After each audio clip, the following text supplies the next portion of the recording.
Welcome to the Secret Life of Therapist. I'm your host, Dr. Habiba Zaman. I have Kaylan Maloney with us again, Yes, we're licensed back. professional therapist. Yeah. And it's been a day. Yeah. It's been a day with technology. Woo. Yeah. Day, 2 days, 3 days. Again, Yeah. everyone that knows me, no one's surprised. Especially not my children. It just doesn't get any easier. It's supposed to be easier. It's not easier. And I want to be like, and I did say this, I'm not that old. No, you're not. You're not. I'm not. But it's just like, when did this become so? Why is this not working? Just it should be like this 1 click, 2 click thing, and it's not. And then it ends up being like, oh, it's the wrong platform. Why do I? 1 click, guys. We're trying to just move it. Okay, so that's it. We've been struggling. We've been struggling today. I've been struggling all week, and yeah, it's just it's hilarious because we rely so heavily on technology. Yes. And technology and I are not friends. No. Not friends. No. Not. We were at one point. And then I was ever. I was pretty good with it for a while. You were. And then eventually it just like I think just sped up way too fast, or something just changed like overnight. And then I just like I don't know what I'm doing anymore. Just bring back the floppy disk for me, and I'm set. Well, and this is I explained this to my son yesterday night at like 1 a.m. almost. Okay. Okay. Yes, because I was trying to get these files uploaded onto the computer. And about 17 years ago, because that's the time that I referenced it. Yes. All you had to do was stick your cable into your phone and attach it to the computer, and it's an external drive. You open the external drive and the file is there. Bam. And I was like, and I did the same, and it wouldn't. I couldn't find it. It wasn't there. Yep. And then tried it with the MacBook, connected it to the MacBook, and then it's coming up as a picture instead of the entire film. Yeah. What is that? And then it won't go on the drive, and then it won't do this, and it won't do that. And you get these devices like I have multiple Apple devices with the understanding that it will be this seamlessly streamlined practice for whatever you want to do. And it's good if you have like a Word document in your iCloud. Like it's cute there, but anything more than that, no. You there's still a process you still have to figure out. But even that we talked about, my iCloud is not syncing from one device to the next. It is not, no. So it's uploading it on and like again, one over there, and then it'll upload it on the other one over here. Yes, same account. Yes. But you can't jump from device to device. No. Even though it shows that it's synced and backed up. Especially if you're trying to do Mac and PC. It's not happening. Yeah. So even though again we have this cloud, this mystical cloud where everything just flows right in there. But it's not flowing. And the frustrations of almost 2 weeks of figuring out the coding mess. I can't seem to figure out the coding thing. Got help from MailChimp and everything. 3 different times they were like, try this one instead, try this one instead, try this one instead. And I've done it. And then with these things, and then with the evaluations and everything, she was laughing at me earlier because she was like, you're about to call it quits. And I was just like, you would think so. When there's that much frustration, you usually just throw your hands up in the air and just fuck this shit. Yeah, the average person would, but we do not. I'm not one of those. I'm so stubborn. Yeah, I'm really, again, we're saying the thing, not doing the thing. So I will say, yes, hey, take a break. Give it a break. Come back. Find it the next day. Will, to the brink of death, just keep going. Like, I'm going to get it. Which is why it was 1 a.m. and I'm just like hissing at my computer. Yeah. And my son comes in, he's like, why are you not in bed? Yeah. Like, it's way past your bedtime. Because it's like, I know I can do this. I know I can. It's like right there. I'm right there. And I won't sleep if it's not done. I will not sleep because it's an open loop in my mind. I'll take a nap. Like, and then I'll wake up like, oh, I didn't try this. And I'm like, immediately to try it again. I mean, the neuroses with us therapists is real. Yeah, it is. Yeah. You know? Unfortunately. But some people say it's OCD. I might. It might look like a duck. Doesn't mean it's a duck, though. Okay. I have the tendencies when it comes to certain things. Yeah. But I do think it's you won't take me down. Yeah, it's really more that, and Mentality. that's why I don't align myself with that, because it's not the same. The intention and the motivation is you will not defeat me because I know I'm doing this. Like, I don't know. And then the logic part of it, I am way more of a logical person than I am an emotional one. But and when the logic ain't logicking, it has to. It has to make sense. Yeah. Like, why will this not work? Yeah. I have asked Google. Google said, do this, this, and this. I'm doing this, this, and this. Why are you not working? You know? And I do think my downfall in life, period, is that mentality. Yeah. It's the same with friendships. It's the same with romantic relationships. It's the same with professional relationships. Yeah. It should be this, this, this, and this. Why is it not this, this, and this? I have tried this, this, and this, and this. Yes. And it's still not performing as it should. That's right into what we're into today. Accepting as what it is. That is so to the T. Even I nearly dropped out of graduate school. I was at the dead end. I think I had like a few months left. I was over it. I'm like, this is not supposed to be happening this way. It should be. And my dad's just like, just stay the course. I'm like, stay the course. I'm crying every day. This sucks. It was just, everything was just da da da da. And especially with friendships. I've lost friends, and within like the past, maybe 3 years or so. And it's been, or even become more distant, haven't had more boundaries or whatever with family. And it's been so soul crushing, because the thought is like, I'm doing everything I'm supposed to do. And for me, it's not intentional. So it's not like, okay, I'm going to do this today to make sure I do this. It's just natural and genuine. So when I think back, I'm like, what am I doing so wrong here that this relationship is not functioning as healthy or as good as it should be functioning? And after, all the honeymoon stage and whatever it is, when you get to like the root of it, you've been friends 5 years, 10 years, or it's your family member forever, you reach a point in your life and it's just not the same. Yeah. And then you're, oh my gosh, what happened? But nothing happened. It's been the same. You might have changed. So I've noticed for myself, I've changed. It's your growth. So I'm no longer with that. It's just not the same. So it's not the same as in how it functions, but it's not necessarily bad either. It's just, I just had a client the other day talk to me about a sudden end of a friend, just overnight dead after like a few years. And it's just sometimes things will happen in life that will make your life go as it's supposed to go, and you can't carry everything with you wherever you're going. And then there are some things that's a part of us as we're growing. Some things or some people or relationships will not be the same. So I always tell people, if you ever have someone that says, I've always been the same, you need to run away immediately. Yes, because that means you have no self-awareness and you have no capacity for growth. And you don't want to do it. There's no way you're going to have any relationship. And when I conceptualize it with my clients, I'm like, for girls, we like the teddy bears and the cutesy things in like middle school and high school. But when you're grown, I need some real shit. That teddy bear shit, that's over. I need something a little bit more than just like the da-da-da. So you're not going to even like the same things as you did when you were younger or in a different time in your life. And that's fine. Now, I will say, there is a difference between characteristics, right? Personal characteristics. That's different from behaviors. Yes. And we're talking about people who behave a certain way that's not part of their innate characteristics. Example. That's a lot of words.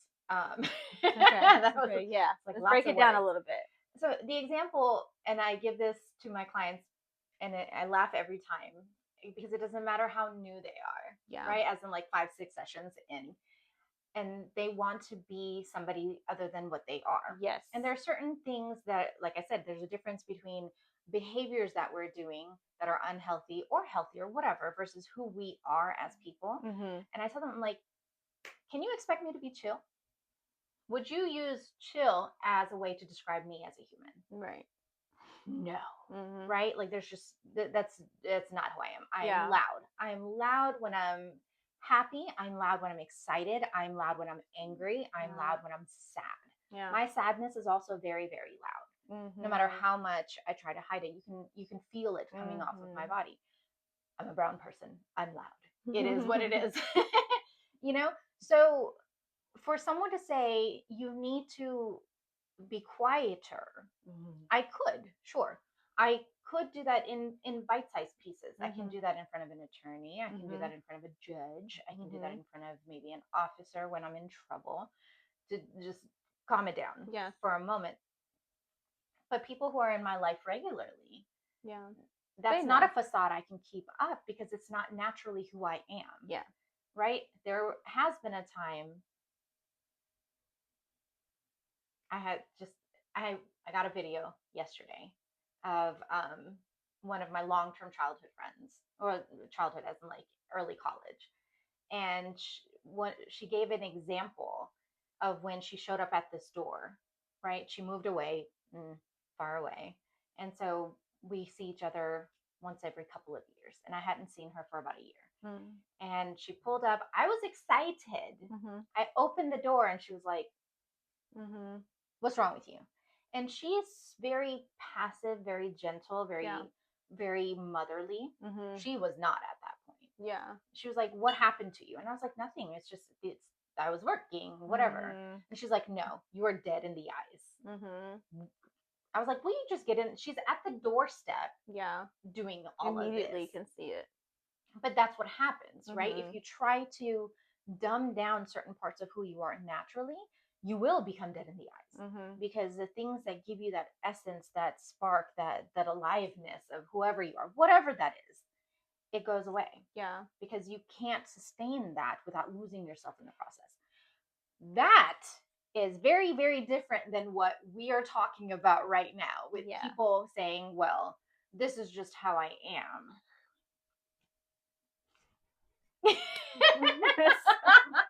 When they're refusing to change a behavior. Just like breaking the table. I just want to just break whatever you're used to doing, because this is absolutely completely wrong. Okay, this is just how you are. Cool. Again, do you want to be constipated for the rest of your life? Well, you have to change something. You cannot just be like, there just has, and a lot of that, to your point of clients coming in, they essentially want to change, you want to be different. And then at the same time, but that's just who I am. Okay, do you want to change or not? Right. What are we doing right here? And like, yeah, you're like not people going to be. When people say I'm a people pleaser, yes, I've been a doormat for the majority of my life. We were conditioned to be this way. It's part of my culture. It's part of being a woman. It's part of society, where we're supposed to go through life being the nurturing, the kind one, the sweet one, the soft one, the yes woman, right? Because then you're the good girl. Learned that from childhood, kept it going through life, and I had to work really, really hard to unlearn it. Yeah. But again, those are behaviors. It's not people pleasing. It's called codependency. You know, I actually tell my clients, like, what is your favorite C word? They're like, oh my God, you guys. Yeah. Me too. Codependent. Yes. Yeah. But again, right? It's just, that is so deeply ingrained in you. It's very, very hard to get out of. It's very, very difficult to unlearn, but it can be done. Yeah. And it requires incessant awareness and practice, and sitting and being uncomfortable because of all the things we believe about ourselves when we decide to stand for something. And that's an excuse that people use. I'm just a people pleaser. But then being upset and hurt that people are still using you. Or that you're not as close to people as you want to be, or you're just not getting things in life that you want. Well, what is the theme here? Right. Where are we looking at as a common denominator? And again, sometimes it can be a majority of like external factors. Maybe it's situations or people, but also you're still involved in that though. You're still a sinner. So even if it's like, I just continue to get people who use me. Okay, well, yeah, they shouldn't be using you, but also like, why do you keep having those people around? Like, what's going on where they are constantly in your life? Right. And it's not like we're out there, hey, come find me. It's the actions that we do, the behaviors that we on our have. forehead. It's in our energy. It's just there. And so to make that change, you have to be aware that you have that behavior or behaviors that allow for those type of relationships to come into your life. Because I do think if you are accustomed to reading people, Mm-hmm. if we were to go on the subway,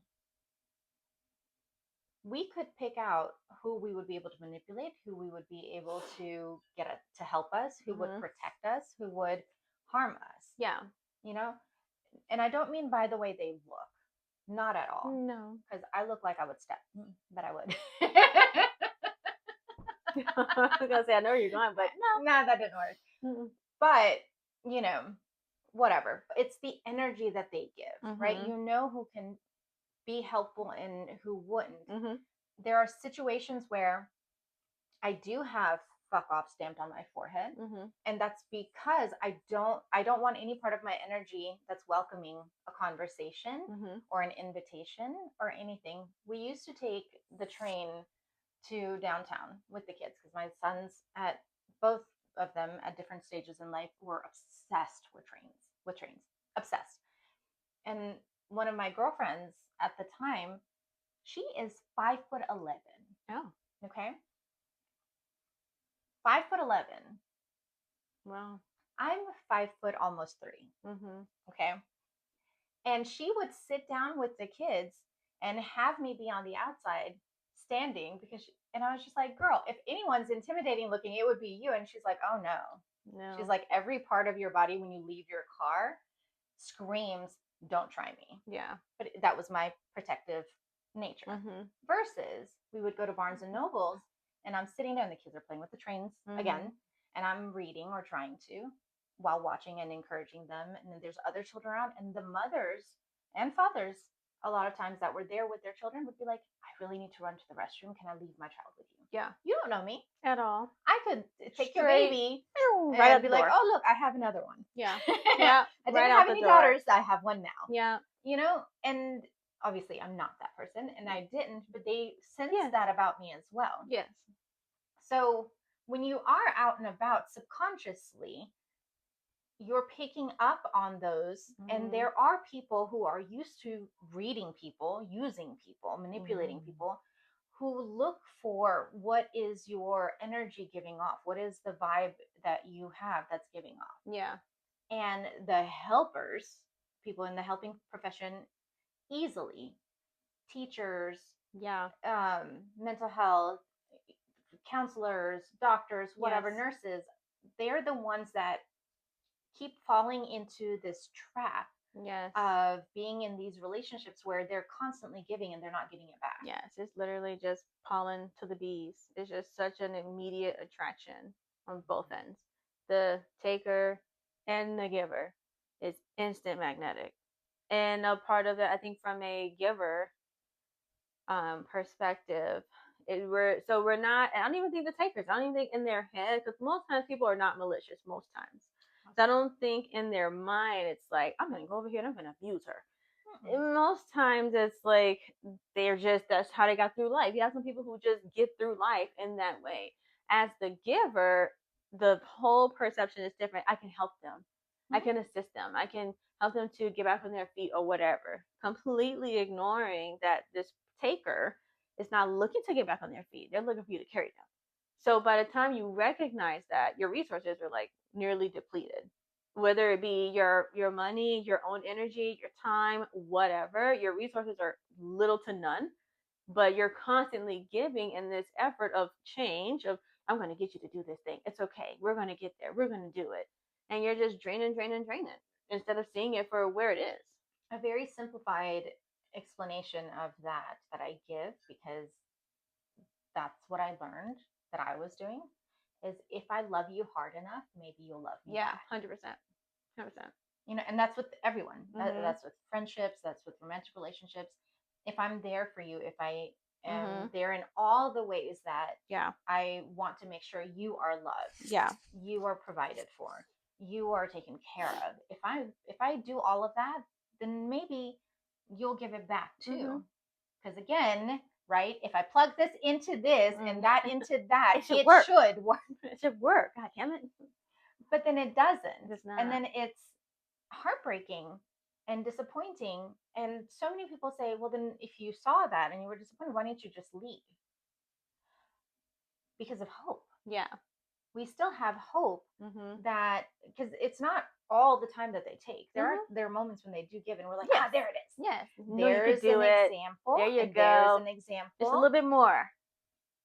And so you just sit around waiting for them. It becomes Yeah.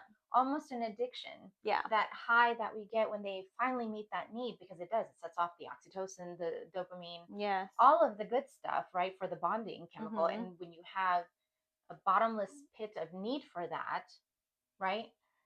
Or I call it the love bucket, right? Everybody has a love bucket. Some Mm-hmm. people's love buckets have holes in them, Mm-hmm. right? Based on their childhood experiences. Mine had holes in mine. And so I was giving, giving, giving, and hoping that I would also get that love that I didn't have. Yeah. And that sense of belonging and all of that.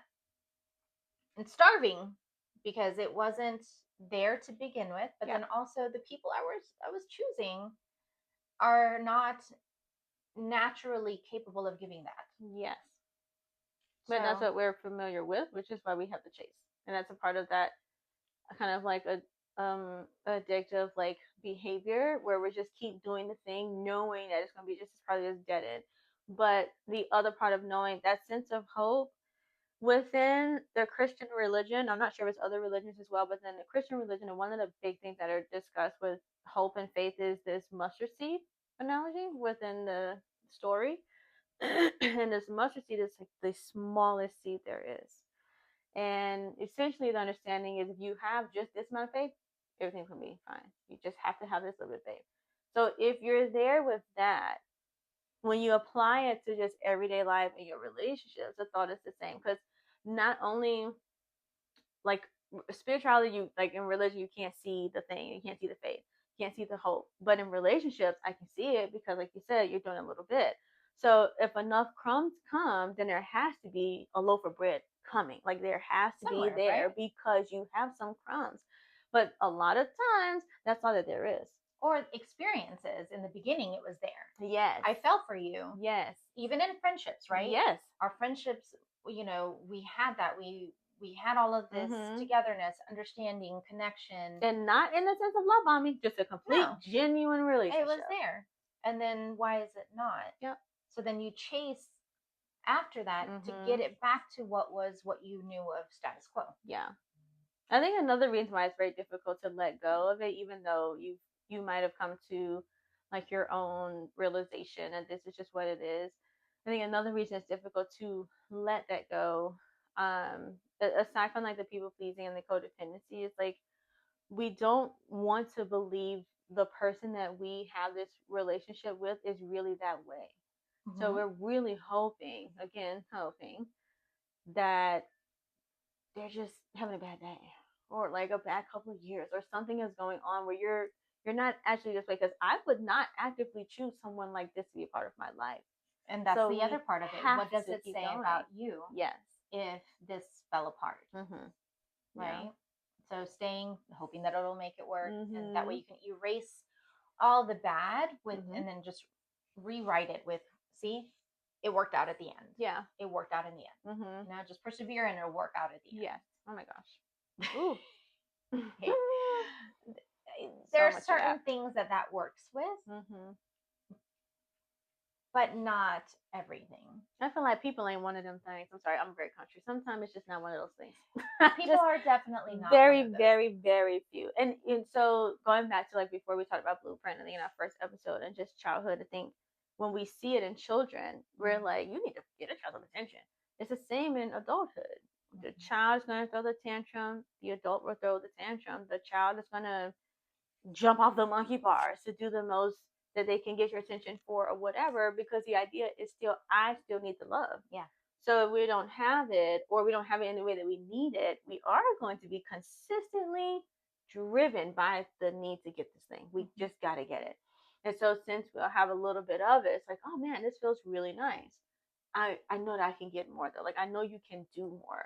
You have some people who have their own struggles in life, so they have with their wall up is like steel coated, and it's okay. Well, we ain't gonna put that down. Like how are we gonna get through this? And sometimes that is also a sense of that hope. Like I know that there's more there. I actively know it, and I know that you also have this wall up. So I'm gonna either trust me enough to do it, put it down. What's his name? Gabor Mate. Mm-hmm. Do you know him?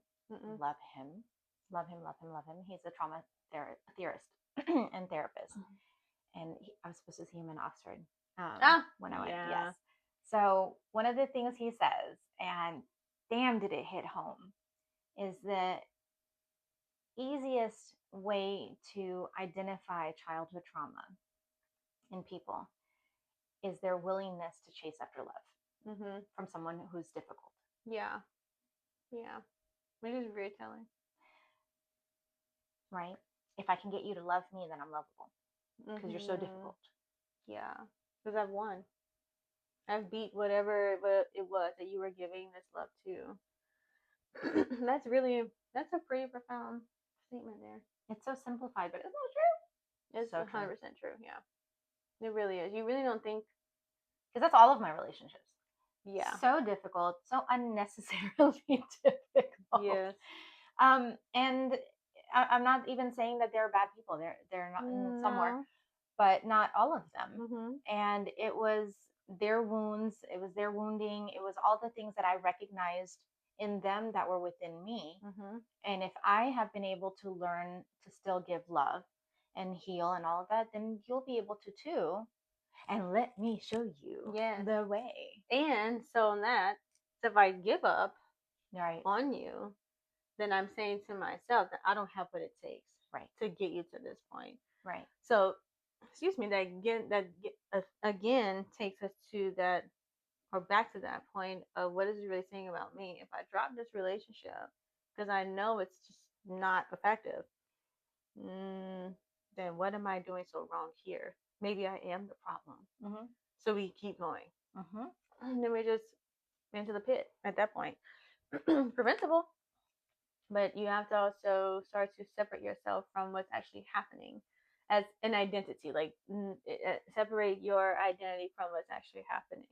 Because even if you recognize that you are participating in whatever this cycle is, you can still live your own life and have a healthier life without staying in this cycle. But if it's all that you know, that's a nearly impossible move to make because it's so scary. The question is if it's even worth it. Well, and I still struggle with that, right? I still struggle with giving to others because that's what I would want them to give to me. Yes. I wrote either a chapter in a book on it or something where I hate the golden rule. Yeah. Absolutely hate it because in theory, it's beautiful. It's a beautiful sentiment. But in relationships where it's not reciprocated, it's a trap. Yeah.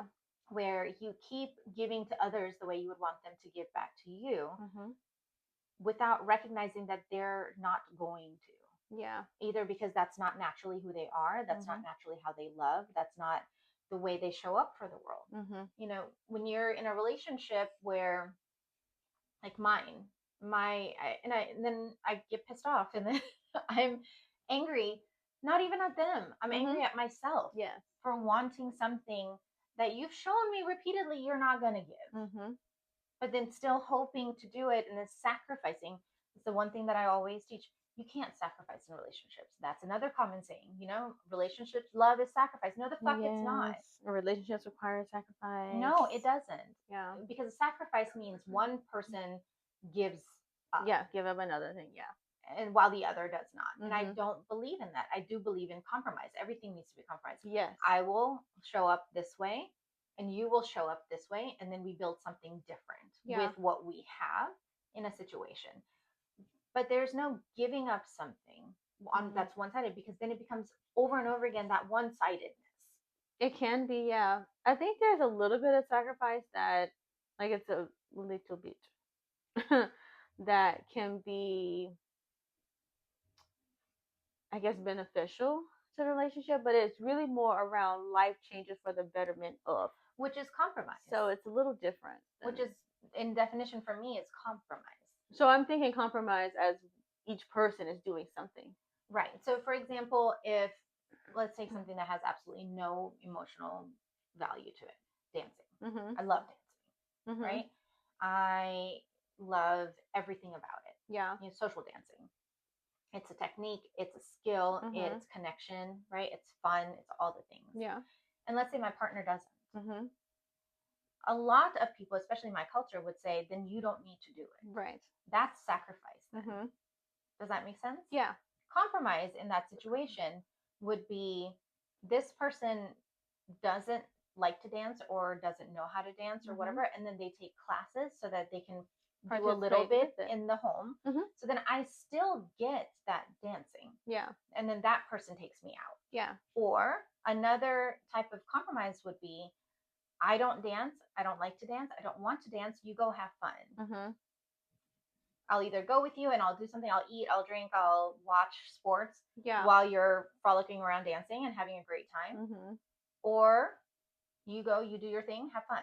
Yeah. So a compromise doesn't have to be we're each actively giving. It can be a sense of like autonomy in a way. We both have our own spaces, and I'm okay with that. Versus sacrifice tends to come with what I unfortunately have seen a little common. It comes with a sense of resentment when we do a lot of the sacrifice. So it's because you're having to give up something that matters to you. Yeah, that's sacrifice. If you gave up something, like if I no, I was gonna say if I gave up sugar and sweets, and as I'm drinking sugar in my cup, that's not going to work. Again, there's nothing that I can say that I would give up. That if it didn't matter to me, then it's not even a compromise. It's not a sacrifice with chips, for example. I'm not big on chips. Yeah. Right? Or cookies. Not big on either one of those two. So if someone's like, okay, stop doing that, that's not a sacrifice to me. No, it's not. Sacrifice is something that holds meaning and holds value. Yeah.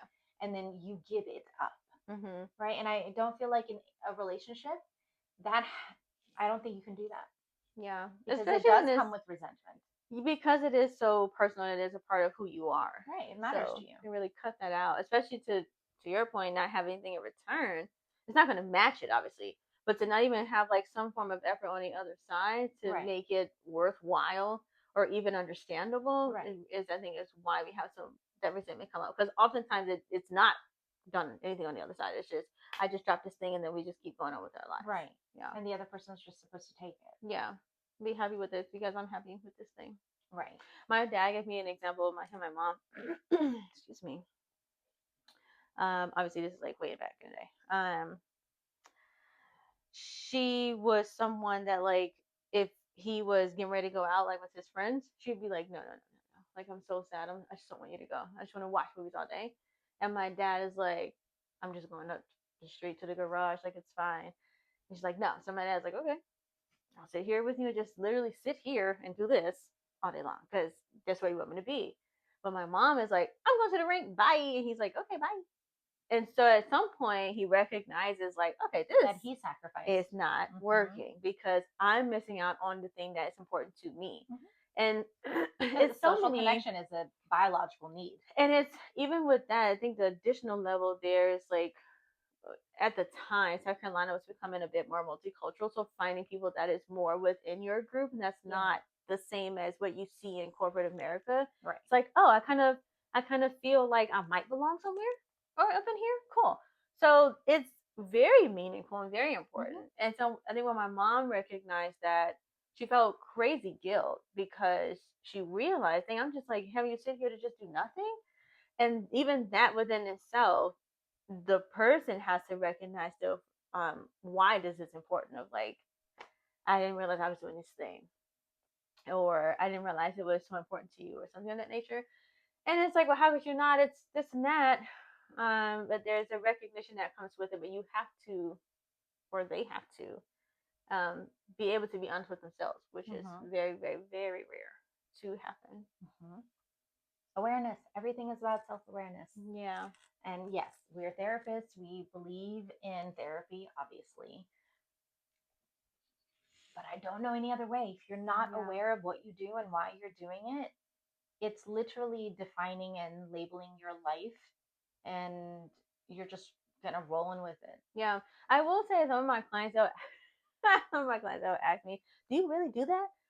And yeah, obviously I have to be careful with like what you disclose for self-disclosure, but it's like for one of the things that I talk about when it comes to boundaries and being able to just like cut people off, my answer is yeah. Snip, snip, motherfucker. I've already done it. I don't know what y'all want me to say.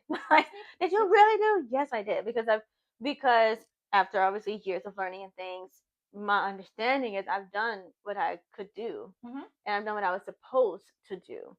If I give anything else, I'm giving myself, and that is just I'm not doing that anymore. So this is, if it's not a mutual situation here, what are we doing? I was in my 30s before I was like, this friendship is not a good friendship. No. I don't want to keep feeding this. Yeah. And it wasn't, okay, you're right, that makes sense, or you're right, I'm sorry. It was, how can you be this way? Yeah. Da da da. Don't you do this, and don't you do that, and don't you feel this? And definitely can't trying you understand? to make them understand. There's nothing to understand. And then again, but the extent of how long it took me to get to the point to say this is not a good friendship. Yeah.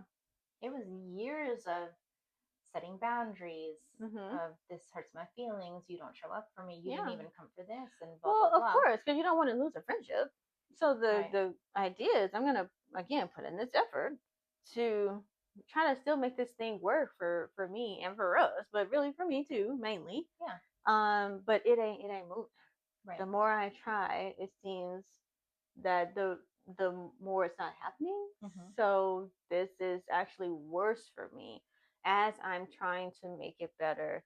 It's actively getting worse. And that grief of cutting someone out is intense. Yes. Always said there's no such thing as you're not going to be sad, because grief is the sadness of a loss. So you're losing the relationship, so you will be sad. And what it could have been. What it, not even what it was, but what it could have been. Yes. And then there's also what I teach is, what did this person represent? Yeah. It's not always the person that we grieve. Right. But it's the attributes that was in them that we did get and benefit from, that we're having to give up because the balance wasn't there. Yeah. And if you never had that growing up, or if this is the first experience you have of something like that, you have no other schema, no other example in your mind of this exists, so I can find it somewhere else. So that's why also people don't let it go, because I don't know if I'm going to get anybody better because I haven't experienced anyone better. Yeah. Whether it be from my family members or just outside world, all I have is TV, and I know TV is not real. So this is not real for me. Right. That's very true. I do have a lot of that. I see that a lot, whether it be in real life or through books or whatever. It's that infamous question of like, okay, so then what? So I do this, and then everything's just going to be okay. I'm going to find another person. I'm going to find another friend. I'm going to do another job. Yes. Yes, you absolutely will. And my mom is so hard. Whew, that's a tough lady right there. So one of her models to us was, you need to learn how to cry and walk. You're not feeling good, need to, all right, pick it up, cry and walk. You still got work to do. Bye. It was just always so, and so growing up and obviously like tailoring that to be a bit more able to swallow. It is a practice I still use today. It's like I'm gonna have to just cry and walk though, because it's not about not being sad. It's not about not feeling the emotion. It's about choosing yourself. So we're going to accept the person for who they are, or accept the thing for what it is. We have to also accept everything that comes with that, good or bad. So if we're not going to accept it, we cry and walk. If we're going to accept it, you work with that. Yeah. You know, and I think it's popular conversation about what we're talking about right now. Yes. Is if the values aren't aligning, then you need to let them go and then choose yourself, and then, someone else will show up. And the reason why we can say that is like, whenever I got a new car, I've never noticed that car on the road before. Right. Right. And my dad and I might have already shared this story, but we chase each other. Right. I'll be like, is that him? Is that Antonio? Yeah. It is. I should just memorize his license plate at this point. Yeah, I should. Because we just drive up next to each other. We're like, is that you? Right. And he's done this to me since I was a teenager. So, we just do that, and it's funny. But whenever he gets a new car, then all of a sudden I see that car everywhere. Right. I don't, and then before then I couldn't have even told you if I ever saw that car. Right. The same thing with mine. He's like, when you changed your car, now I see that car, that color everywhere. Everywhere. And that is how what we focus on, what we pay attention to, what we put emphasis on, what we put value on, that's what we see. Yeah. We see more and more of that. So if we are able to do that with the good things, we'll see more and more. Our brain will then recognize, and all of the energy goes into paying attention to that. If we're focusing on the negative parts, then you see more and more of that. Everything that we focus on validates our belief system. And our brain is created and designed to give the mirror neurons, right? Yeah. They mirror back what you're focusing on. That doesn't mean, again, I don't believe in toxic positivity. No. We don't do that. Like, if I'm frustrated, I'm frustrated. When we started this, I told y'all, like, oh my God, it's been a day. Because it has been. And then, right? So this and. So I can recognize the frustrations. I can recognize the annoyances in life. I can recognize the disappointments in life, and also choose to blink. Yes. Right? We do both. The whole spectrum, the good and bad and everything, because one or the other is not accurate reflection of your reality. And in doing that, I think that's also very important for value systems, right? When we're looking for a particular value, then you pay attention to that. You live your life according to that. And then if this person isn't, recognize that immediately there is an imbalance there. So then they don't need to be there in that degree. Right? Next. Thank you, next. And a lot of people complain that this is cancel culture. Yeah. I don't, again, why is not being disappointed and hurt repeatedly by someone who's consistently showing you that they can't show up for you? Why is saying thank you next, thanking them for what they did offer, and then recognizing it doesn't work, and then moving on from that? Why is that negative? That's only negative for people who refuse to change and grow. Because in a relationship, you can have our values are not aligned in this, that, and the other, right. and have the, again, if it's not natural, that's a different story, right? But if it's close enough, then it could be a behavior change where compromise is then used. Yes. Right? If you know timing is important to me, and you know you're going to be late, then not notifying 3 minutes or 7 minutes before you're supposed to be here, making sure if I know an hour before that I'm going to be late, to let you know. But that's a behavior change. I could be consistently just, Asian Standard Time. I could be that. It doesn't matter. The need then is the communication part of it, to let the other person know. Yeah. So that's not what I'm talking about. I'm talking about people who, for example, I'm a natural, I don't know, my sister would disagree probably, but most people say I'm very nurturing. Yeah. My sister probably would not. But, and if I want someone who also is nurturing in that way, and someone who's just not, they don't go through life paying attention to how their behavior, that considerateness, right, is not at the forefront or a very important value of theirs. That's not going to be something that can ever give me that fulfillment. Yeah. It's just not. Yeah. It doesn't mean that person's a bad person. Yeah. It's just, it doesn't work for me because it's so opposite from who I am and what I'm looking for. Yeah. Right? For some people, they don't need that. I'm one of those that I do. I definitely need it.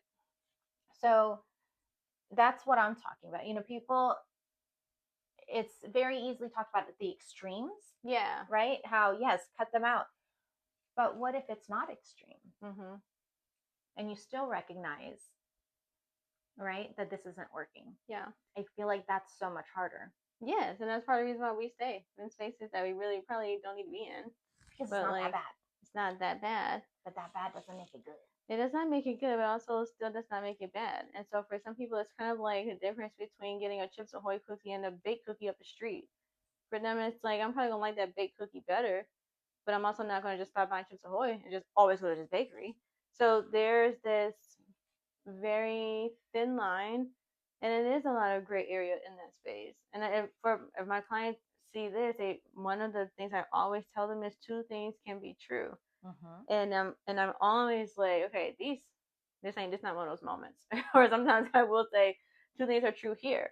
But it is important to understand that, because things are, I think, as we're going through, I guess, the times, things are so black and white, and people are trying to make things be so black and white, and not a lot of things are just straight black and white. especially when it comes to relationships. Unless it's abuse. Unless it's That's abuse, black and white. right? So again, there are things that are black and white, and then there are some things that are a little gray. But you know what those things are. I do believe, like innately, we know what it is. It's the first thing that you feel. As soon as you feel it, that is the answer. Mm-hmm. You recoil. You wanna internally you recoil. Yeah, you wanna verify. You wanna make sure. It doesn't matter if it's good or bad. You just wanna make sure. You like the shirt, the mall. Let me just see if there's anything else in here that I might like more than. And let me see if there's something else that might be less than expensive. You always want to there's always this need to like double check because there is a need for assurance. Um, and sometimes it's not even like I just don't trust myself. Sometimes it's just I just want to make sure. But oftentimes, oftentimes it is that space of like I have to know. And that need to know is what keeps us in the cycle sometimes too. In those relationships where there's this gray area where it's like I'm not getting this thing. So then we try to compensate or try to find a way of compensate to say, well then what can they do to make up for this absence? And then every once in a while that can work. But a lot of times it ain't gonna work. So you have to really think about what is important to you. If you know that you need this consideration, one of my like the things I've learned over time obviously is um do not ignore me. I absolutely despise it. That's the fastest way for me to drop you. And I will never speak to you again. Because what about the ignoring is the problem? Because it's beyond being inconsiderate. For me it's a level of disrespect that's almost like it's gonna be super super raw, y'all. But it's almost like a bitch. I don't give a fuck about you. Yeah. And that's how powerful it feels for me. So when you, because you don't need to ignore me. Now, when I tell my clients I'm dropping folks and I'm out, I've already talked. Right. I've already said what needs to be said. If you decide not to have a reciprocated conversation with me, whether it's through text or we're talking, and you don't want to say anything, I have nothing. I've said the thing. I put it out there. I've said the wrongness, or I've apologized, or whatever.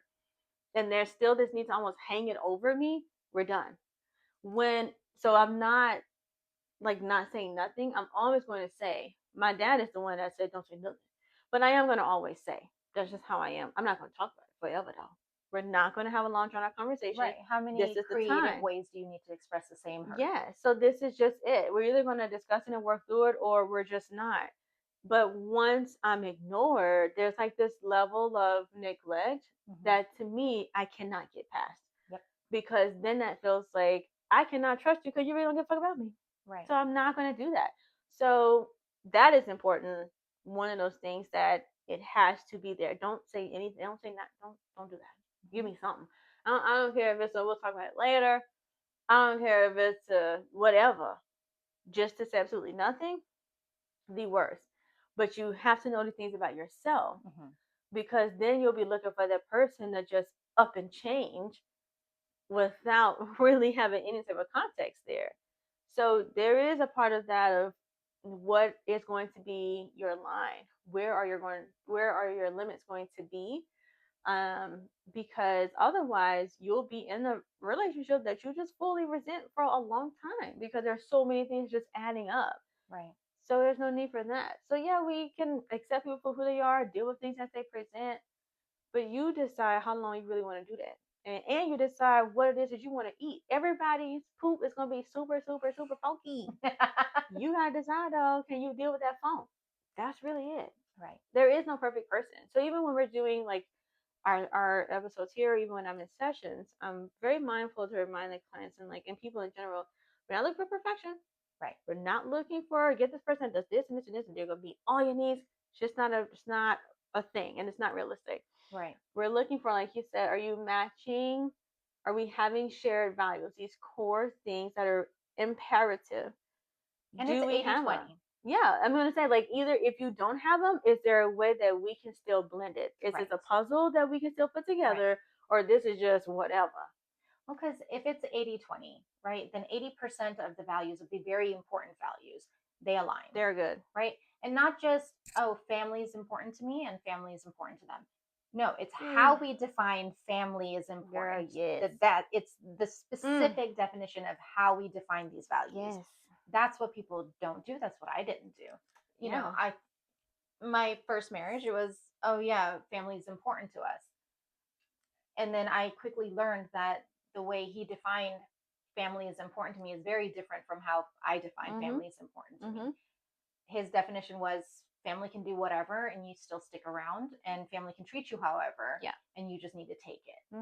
And that's not how I define family is important. My definition is family is important, so you give them the utmost respect and time and love and all of that. They come first in that way, where you treat them so well that they never question your standing in their life. Very different.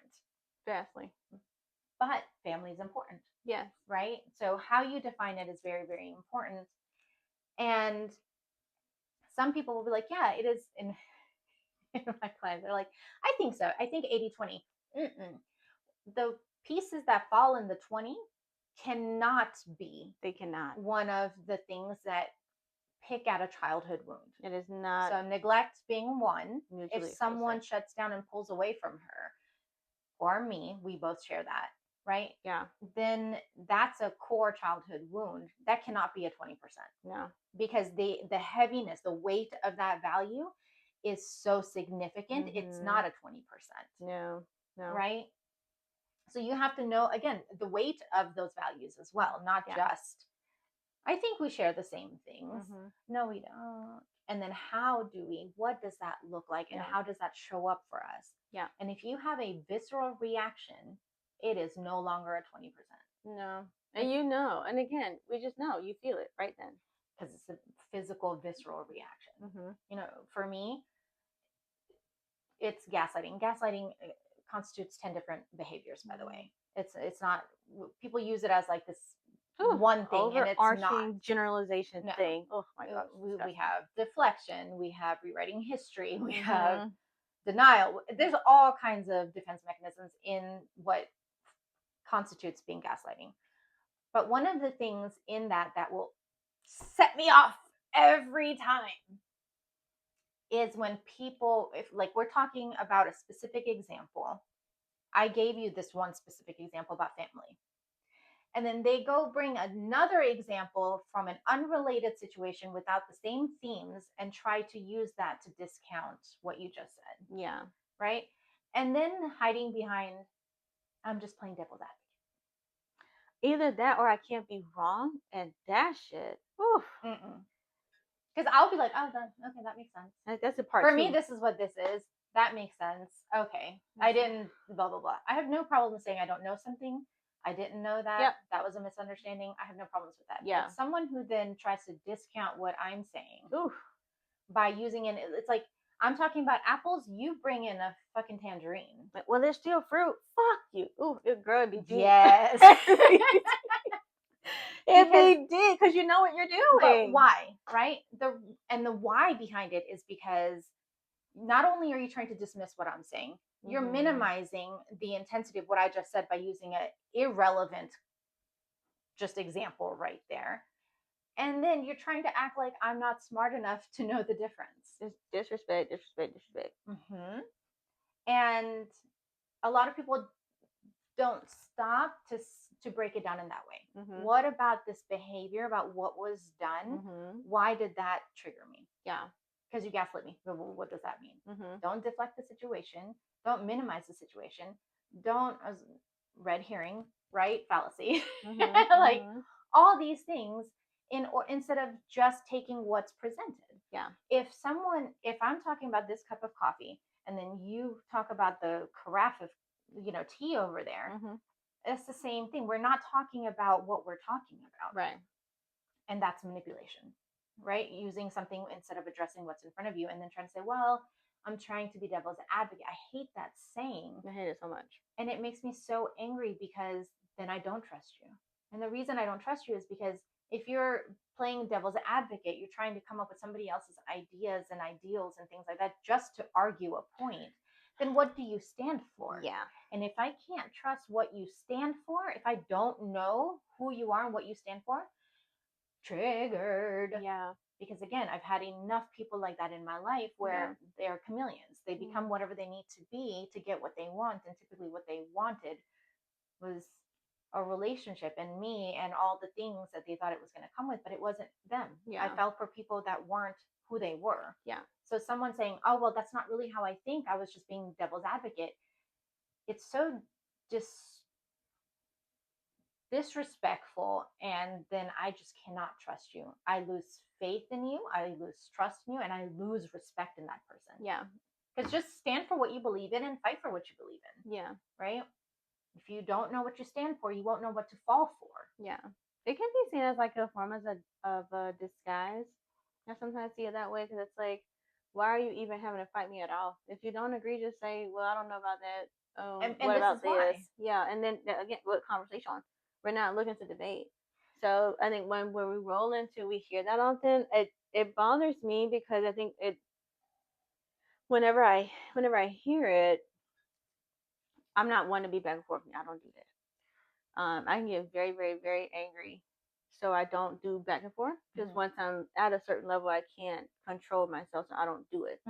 So when the person is doing this devil advocacy, I take it personal of like, why are you fighting me though? Right. Why do you feel the need to fight me in this moment?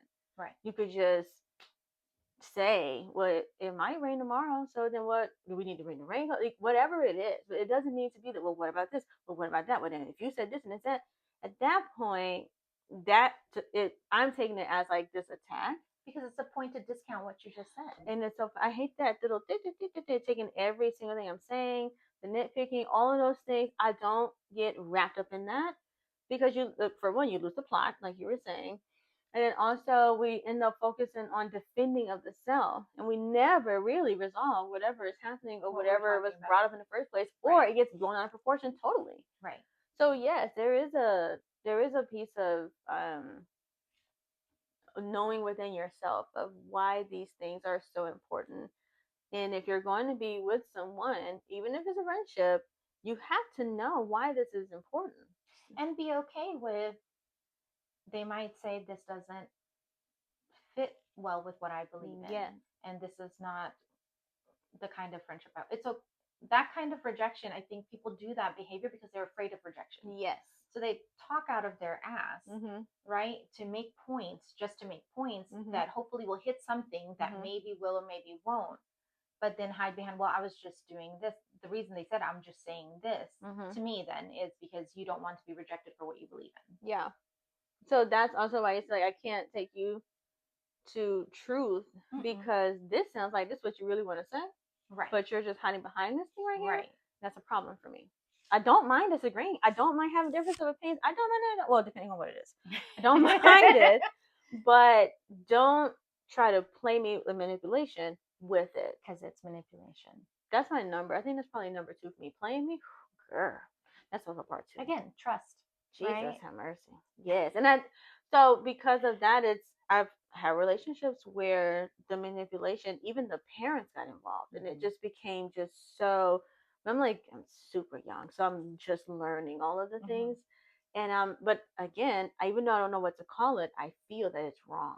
Right. I know that it's wrong, and I'm like, I have to get out of this. This is just not working. Right. And so, older now, years way years later, I'm able to understand it for what it was. And that's part of the reason why those type of things bother me so deeply, because a part of me is like, I'm still naive in some ways, and we're always learning genuineness, I guess, because it's like in that naivety of my genuineness, it's like, why did you have to do that to me though? Yeah, that's a big question that I have often when things are going on, disrespect, violation, whatever. But why would you do that to me though? I have not done something to make you do that. But then again, now being here, I take a step back and I think, if I didn't do something to perpetuate that, that's just them. Right. So now it's up to me to determine what I want to do with this relationship right here, because this ain't working for me. Right. I cannot expose myself or allow myself to be exposed in that way again. Right. So what am I going to do here versus having these long drawn out conversations and trying to get you to understand this and just like what you have shown me, and we've seen it in a lot of movies. So again, we watch a lot of like mafia movie. So we see a lot where there's nothing to say because you're doing what you need to do for me to understand what's going on in real time. Right. There's nothing to discuss. Because Like, if you let them knew, show you who they are and then yes, accept it. accept We that. struggle with that Accept that. so much. We struggle with accepting them for who they are. Yes, because why are you like this? Why can't you just be like this? We could be so great. The we could be so great part. One of my recent, really heated conversations where it became like a back and forth because I had gotten triggered. And normally, like, man, we're not doing this. But it became a back and forth because my subconscious, right, when I sat down and processed after it was over, was you cannot be this way. And then please tell me I didn't do this to myself again. Yeah. Right? Because what does that say about you? If this person ends up being this way and I trusted you and I was vulnerable with you and I loved you and I did all these things and I was fooled again, or really again, right? So the response isn't just from what they just did or what they just said. It's also all the internal things that we struggle with that bubbles up to the surface to fight. Yeah. Right. And the way we fight is very different for different people.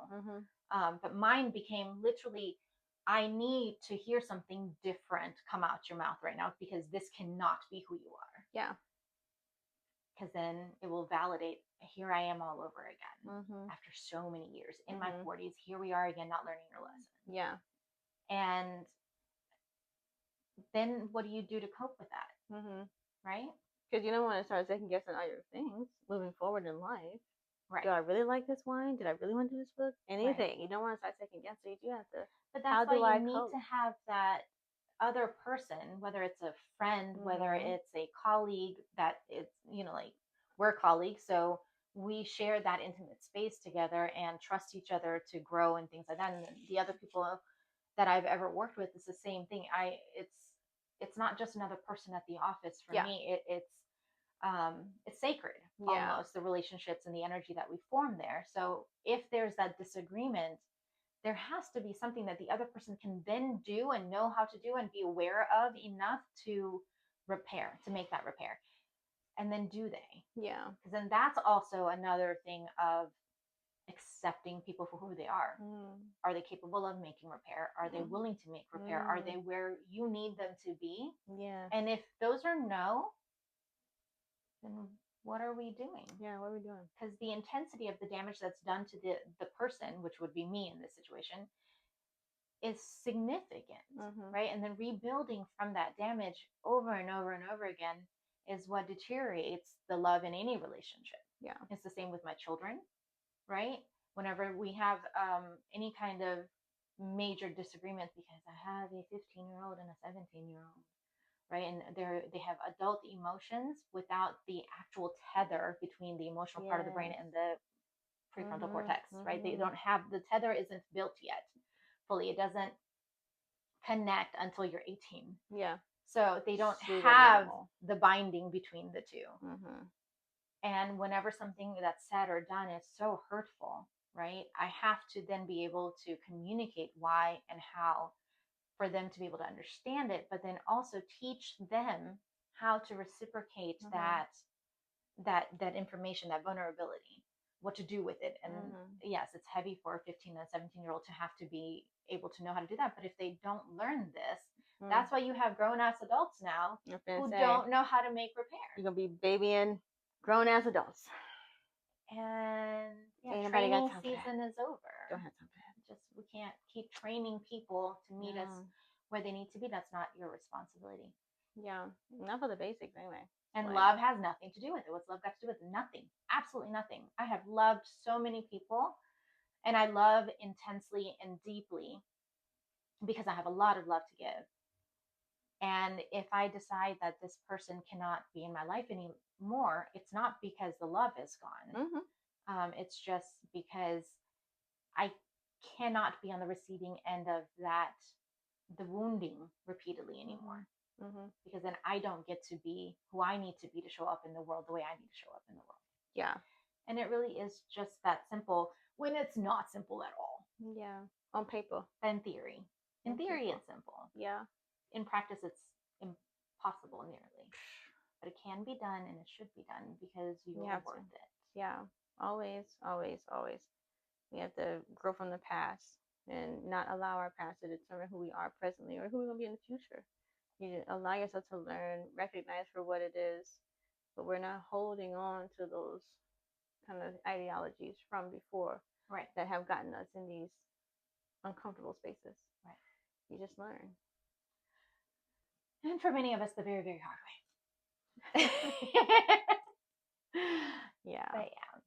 So thank you for sitting with us and listening to us. And hopefully you got something out of it, and we'll be able to reflect on what all of this means for you. Yeah.